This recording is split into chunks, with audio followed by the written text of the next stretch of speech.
seen it in the way you hide your eyes. It's somewhere deep inside, the life you always hoped you'd find, the dream not yet alive.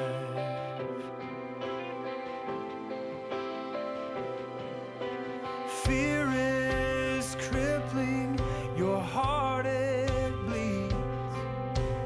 Heaven is waiting just inches from reach. So hold your head up high. Drop these chains and fly to the man in the mirror, said I.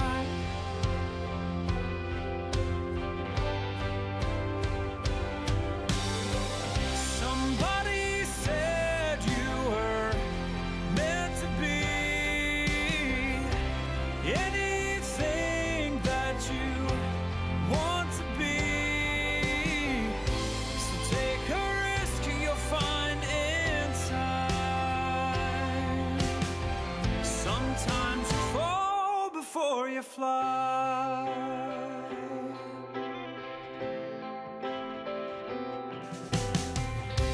And I don't want my day in the sun or 15 minutes of fame. I'm just looking to become the man that dreamed and then became.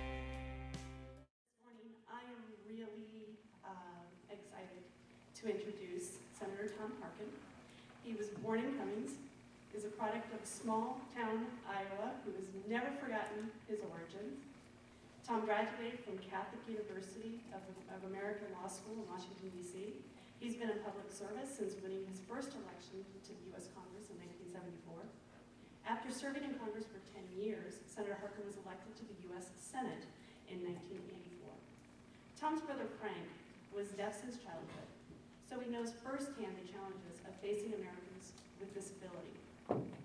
Senator Harkin is a recognized leader, both by his peers and community, in fighting for health care, labor, and education. His accomplished record of service in the Senate includes authoring the landmark 1990 Americans with Disability Act, ADA. Tom and his wife, Ruth, have 2 married daughters and 3 grandchildren. Please help me welcome to the stage Senator Tom Harkin.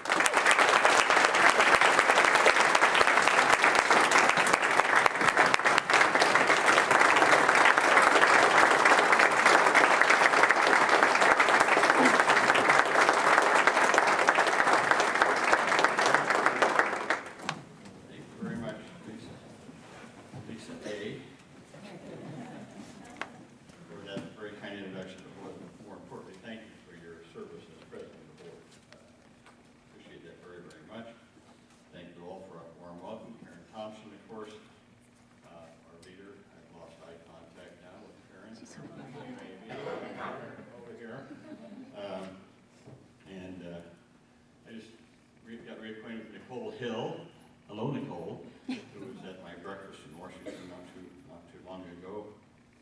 Jane Hudson, Director of Disability Rights Iowa, thank you for everything you do, for being out there on the point in advocating and for all of our rights, and especially for what you did on. I'm going to get back to restraints and isolation, but thank you for what you did for that the situation of attainment. Right? You do great work for Disability Rights Iowa. Thank you for that. And let's see, who else? We got a lot of great presenters here. I just met Dave Pittman. I don't know him, I just met him. I knew about him, of course, and he just came up from Nashville. Did you say that? Yes. So, like he said here, he's obviously performing music, which I do know about. He impacts children, teenagers, and adults by sharing the message that if they implement a, quote, crazy brave attitude. I don't know what that means, but it sounds good. They can accomplish anything, so thanks for coming up here also. And a big thank you to the Ask Resource Center for organizing this important gathering, the 2nd year in a row. I have tremendous respect for Ask and the commitment that you folks have to making schools better for students with disabilities, giving their families a strong voice in our schools and communities. And I appreciate that one of the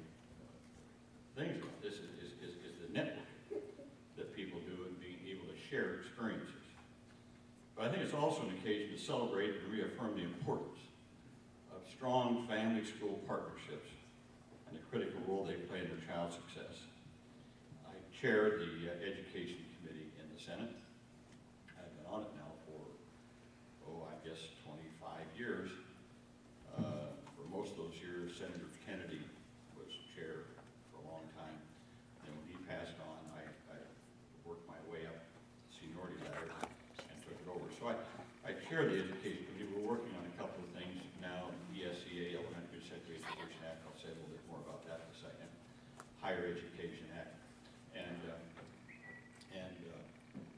I just, after listening to all these big questions here earlier this morning, I wish I had you on my committee to be able to work on some of these issues. But the one thing that has come through clearly in all of our hearings that we've had is what makes for a strong public school. A lot of factors go into that.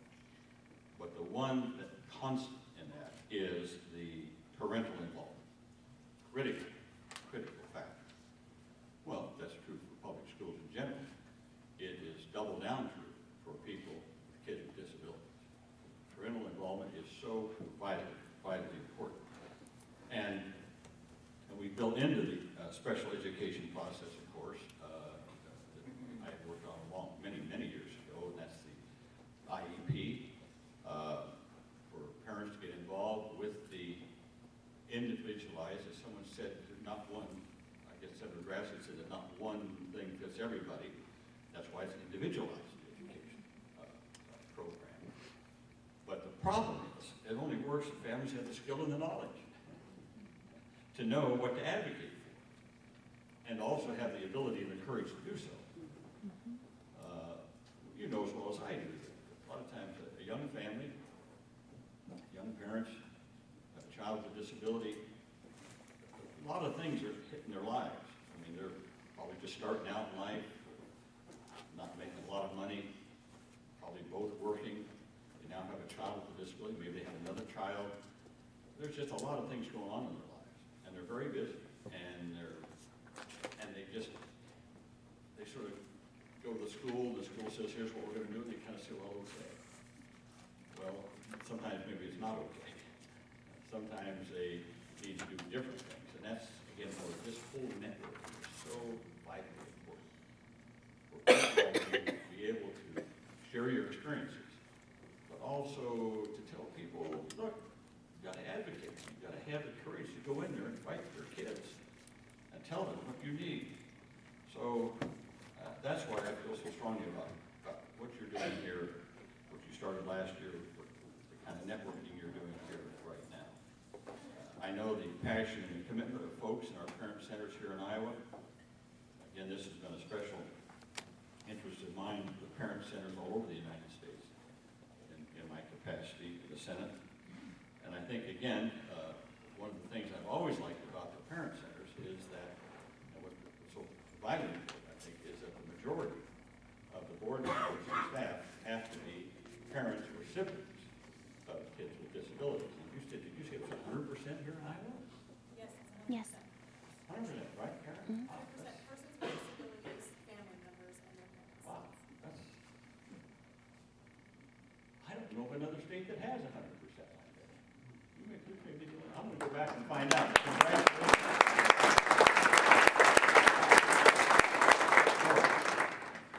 I didn't know that until this morning. Well, the IDEA, I was just a freshman in Congress, just starting my work on disability issues at that time when the IDEA was passed. Actually, it was called the Education of All Handicapped Children's Act. Some of you are old enough to remember that. I'm dating myself now. But, and then it later morphed into the Individuals with Disabilities Education Act. But it was one of the great landmark civil rights laws of our century. And then, of course, then 15 years later, with the Americans with Disabilities Act. I often tell people that these laws are good. Obviously, IDEA is wonderful. ADA, my own bill. But I always have to quick to add that these laws aren't self-executing. They're not self-enforcing. It's one thing for people with disabilities to have rights on paper, It's a very different thing to vindicate those rights in everyday practice, especially in our schools. It's an ongoing fight, a never-ending struggle to assure those rights. And you're on the front lines in that fight. I appreciate everything that you do. I can remember in the 80s when I had two daughters in elementary school, and right near where we were in Virginia, and that was the first time that a young person with a disability was brought in the classroom. And I went to some of these meetings, PTA meetings, and it's amazing how many parents of kids without disabilities were disturbed by this. Oh, this kid's going to disrupt the class, and going to take all the attention away from the teacher. I mean, it was something to witness. But obviously you overcame that because of the law, because of IDEA. And I remember talking to Jenny, my youngest daughter, who was in that class. I remember that. And as the months went by, it was amazing. And I remember this young girl was in the class with an intellectual disability. And then kids would get together and play. They'd come over to our house. We had a kind of a basement room fixed up for kids. And, it didn't seem to bother the kids, but it seemed to bother the parents. The kids seemed to be just fine with it. And I've often thought about that, and thought about how integration in our schools at an early age has really started now to transform our workplaces in America. Because now kids are going to school, kids with disabilities, some physical, some intellectual, some with both. Kids without disabilities, they grow up together. They play together. They do things together. And so now when they go into the workplace, it's not a big deal if they're working beside someone like that. So looking back over that last 25 or 30 years, it has had a transformative effect. But again, we still have the problems. I mean, we still have to battle for this. We have individualized school districts. So some can be good, and some can be not so good, and some can really be bad. And so that's why this kind of networking and working together to give, especially young parents that are just starting out, the kind of knowledge that they need, and also the backbone and the ability to fight for their rights, to vindicate their rights under the law. I made some notes here. I said I only wish we'd had this kind of insistence when my brother was young. My brother had spinal meningitis. He was about 6 years old, became deaf. And of course, at that time, they didn't have, years ago, no facilities, so he was picked up and shipped halfway across the state to Council Bluffs, Iowa, the Iowa School for the Deaf and Dumb. That's what they call it, the Iowa School for the Deaf and Dumb. I remember once my brother told me, he said, I may be deaf, but I'm not dumb. And that stuck with me for a long time. And just watching what happened to him, being isolated from his family, and being told during the school years that he could only be one of three things. They told him that when he was in high school, he could be a baker, a shoe cobbler, or a printer's assistant. That was it. That was his horizon. He said he didn't want to do any of that stuff. Well, they said, okay, then you're going to be a baker. They just said, you can't pick it, we'll pick it for you, and you're going to be a baker. He became a baker. He didn't like it. Actually, he was pretty good at it, quite frankly. He baked all his life until he passed away from cancer. But he finally kept fighting for his own rights, even to drive a car, get a driver's license. I remember going to stores with him, and people always looked at me and say, what does he want? And I'd say, I don't know, ask him. Don't ask me. But he finally got a job that fitted his abilities and his interests.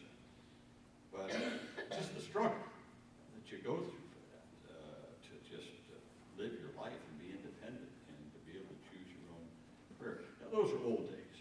Now we don't have that anymore. I guess I'm just telling a story, and I didn't mean to go off my notes here and stuff like that. But way the kids were treated then was kind of, was not only insensitive, I think it was kind of downright criminal. But again, under the IDEA, that would be a criminal act. I mean, that would be against the law today. So we have come a long way. So there are now over 6 million Frank Harkins all across America. 6 million students with disabilities protected by IDEA, served magnificently by the dedicated staff members and volunteers at parent centers in all of our 50 states. Again, I would just say it one more time, it's so important to ensure that they have the skills and the knowledge necessary to be advocates, information, so they can plan their children's education programs. So this is the work that you folks do every day, and I just have to tell you, I think it's about the most important work that I can imagine. So I thank you for your dedication and perseverance, and I've been proud to be your partner through all these years. There are just a couple, 3 things I want to talk about, some of the things I'm working on right now, some of the questions that came up. First of all, about fully funding IDEA. As you know, when we passed IDEA, we made a commitment to fund at least 40% of the additional cost for school districts. I think, right, well, we kept fighting to get more and more money. Finally, under the Recovery Act that we had a few years ago, what was this, 2008, 2009, the Recovery Act, I was able to get in money to get it up to 33%, which is the closest we ever came to 40%. But then when the Recovery Act money ended, I hoped that we would continue that. And then because of sequestration and all that kind of stuff, we're back down again. I think someone can tell me, I think we're probably down back around 17%, something like that, 18% of the funding level. But it's just an ongoing battle to get the funding up to that 40% level. Last year, I reported out of my committee an Elementary and Secondary Education Act bill to do away with No Child Left Behind, make some different changes. One of the things that's in that bill is an absolute prohibition against isolation and restraint in any school that receives any Title I money.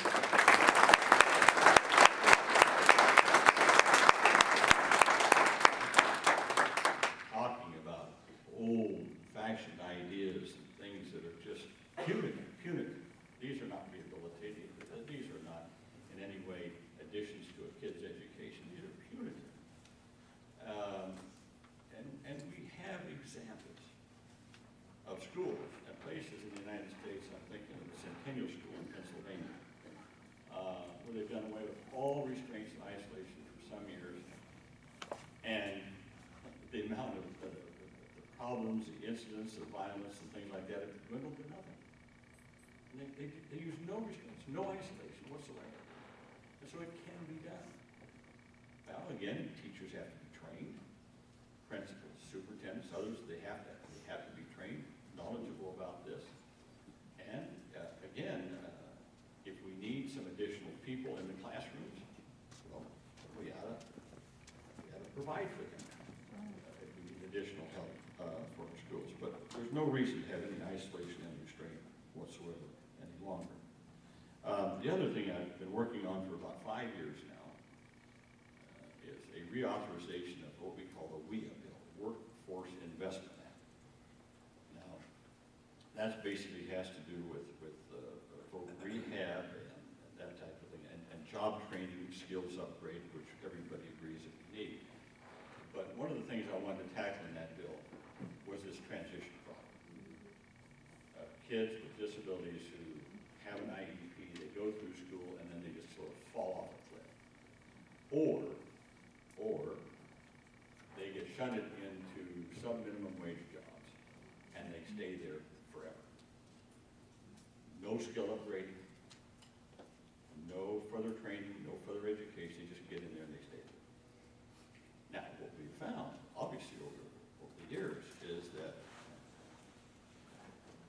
a kid without a disability graduates from high school, their learning doesn't just stop there. It goes on and on. I mean, heck, I'm still learning things. So are you. We all do. So why should a child with a disability be any different?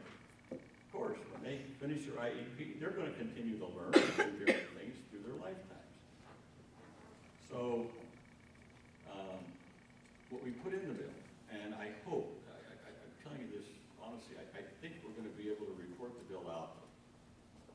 within the next 3 weeks or so. This after 5 years of work on this thing. And what it means is that kids now that have an IEP, that they will not be allowed to go into sub-minimum wage unless and until certain things are done before. And basically, they have to try integrated competitive employment first. That means that voc rehab under our bill will work with kids in high school and families, when I say kids, I mean families, to find job training, summer internships. And that's the other thing. A lot of kids with disabilities don't get these summer jobs and summer internships that allow them to test out their skills and what they want to do. And maybe a kid with a disability, no different than a kid without a disability. A lot of times kids say, I want to be a rocket scientist. Well, but maybe they really don't have the skill set to do that. Well, they had to try something out and see if they do or not. Maybe they want to be something else that they think they want to do. But maybe they just don't quite have that skill set. Well, same is true of kids with disabilities. They may think they want to do something, but they have to try it out. They have to be able to have those kind of summer job opportunities and internships to test that out. And if they can't, well, then they try something else. So as I had my hearings on this over the last few years and moving in this direction, I had people who basically said, well, Harkin, you're setting these kids up for failure. You're setting these poor kids up for failure. I said, well, isn't that a part of life? Don't we all kind of fail at things? Heck, I failed at jobs I tried when I was young. That's part of life. Part of life's experiences. I said, I made this statement at the hearing once. I said, count me as old-fashioned, but I believe sometimes kids need a swift kick in the pants sometimes. Amen. I mean, kids without disabilities, but also kids with disabilities. Get out there and do something else. So, give them these life experiences of trying something. Well, if they don't make it, well, try something else. And then try something else. But the idea behind this is to get voc rehab working with these kids early on in school so that when they graduate, they will then go into competitive integrated employment, not sub-minimum wage jobs. I mean working alongside people that are making competitive wages. Now, again, I realize and recognize that there are probably some who, because of the severeness of their disability, will not be able to do that. I understand. And so we have left a system in place so that after a certain amount of time, after attempts, after voc rehab has shown that they have been given skills training, job training, that they've had experiences trying competitive employment, only after all of that can they go into sub-minimum wage employment. So sub-minimum wage employment will not be the conduit. It's sort of after you've tried everything else. And so they can then go into that. But that's where we're headed. That's where I'm headed in this bill. I hope we have it out here in about 2 or 3 weeks.